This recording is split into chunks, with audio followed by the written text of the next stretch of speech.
Welcome back! It is 10 years later and a lot has changed. We moved. My hair is longer now. Oh, I wear glasses. I still have the same husband though. But this time he's gonna stay behind the camera because this video is all about me. Okay, so if you guys remember, in 2014, Anthony and I went to Peru because I really wanted to go hiking through the Andes and see Machu Picchu. And while I did get to see Machu Picchu, I did not get to hike through the Andes because on the first day of the hike, Anthony got violently ill. Sorry. The thing is, I still wanted to go hiking through the Andes, but as kind of years went by, other places, other things became more important, and so I guess I was never gonna get back there. Until I met this guy. This is Steven, and he is Anthony's cousin. Steven is married to Estella, who is Peruvian, and they actually live in Lima, which is the capital of Peru. Me and you, Shilpi, came up with this idea to go trekking in the Andes at my sister Melanie's wedding. Which I went to by myself, I might add, because the very last minute, our cat sitter got sick, and so Anthony had to stay home and take care of the cats. You are welcome.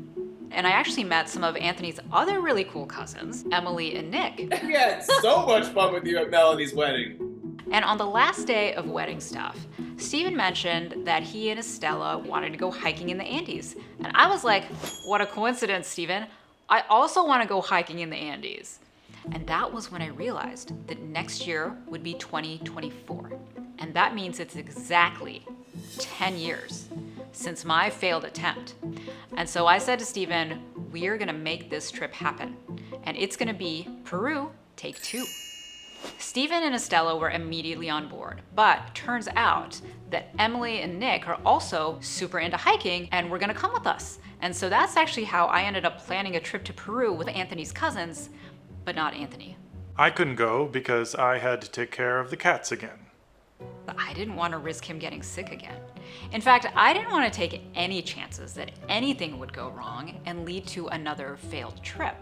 And so I planned it really, really carefully. Really, at this point, what could possibly stop me from hiking through the Andes again? 2 months before my trip to Peru, Anthony and I were skiing in Big Bear when I started getting really nauseous and dizzy, like I had motion sickness. But I've been skiing many times and I've never felt like that before. And it actually got so bad that we had to stop and leave. By a stroke of luck, the very next day, I already had a doctor's appointment booked with an ear, nose, and throat doctor. She checked me out and said my ear was fine, and that it sounded like I'd had a vestibular migraine. Unlike a regular migraine, a vestibular migraine may or may not actually come with a headache, but it will come with things like nausea and dizziness and even vertigo. So now I had a diagnosis, which I confirmed with the neurologist, but 1 month after my migraine, I was still dizzy and nauseous all the time, to the point where I couldn't walk from my bedroom to my living room without feeling like I wanted to throw up. My symptoms were really bad. My doctors had no idea why they were lingering this long. And I didn't want to tell my cousins about this because I was afraid they would make me cancel the trip. But I needed to be ready to hike 47 miles through the Andes in 3 weeks' time. I mean, what was I gonna do? You should have just canceled the trip. That you shouldn't have gone on it. You really should have canceled the trip. It's 4 days of hiking at an altitude reaching over 15,000 feet. You definitely should have canceled the trip. But I didn't. Instead, with the help of my doctors, I came up with a plan. And that plan was to take lots And lots of drugs. So we have steroids for inflammation, acetazolamide for altitude sickness, and meclizine for motion sickness. Now the problem with the plan was I could not test it out beforehand. So I just gathered all the drugs and then I made my way very slowly through several airports until I landed in Peru. So you want to know what happened?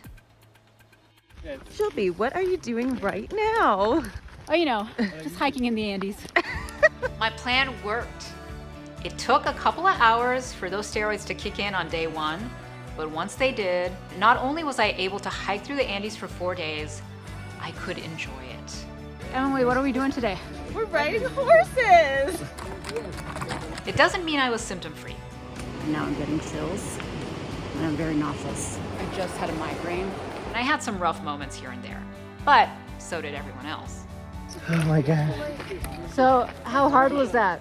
That was the hardest thing I've ever done. Yeah. And it's a warm up. And it was all worth it because we got to see the most amazing scenery. I saw snow-capped peaks at 15,000 feet. I saw rivers and canyons.